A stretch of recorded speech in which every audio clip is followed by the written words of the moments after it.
sa halip na makakatulong sa seguridad natin, lalo mo isinusuong sa panganib ang ating bansa sa pamamagitan ng dadao sa mga ganitong mga balikatan exercises na yan. Alam mo yung mga balikatan exercises na yan, ilang beses nang naganap yan dito sa ating bansa.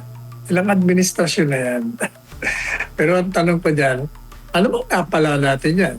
Eh mukhang hindi naman nasusunod na pag meron tayong problema sa seguridad, eh tayo na bibigyan ng suporta. Ay hindi ba yung arbitral ruling?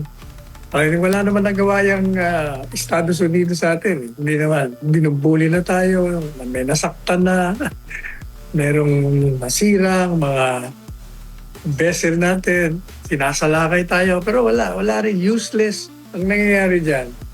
Pinapaigting mo lang yung tensyon sa pagitan ng Pilipinas at China.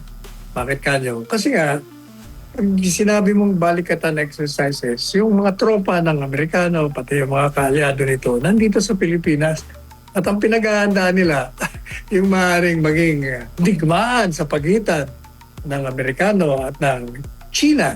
Eh, siyempre, dahil dito nang gagaling yung kanilang mga base militar, yung kanilang mga armas pang-nuklear, dito manggagaling ang pagsasalakay nila, eh tayo ang unahin.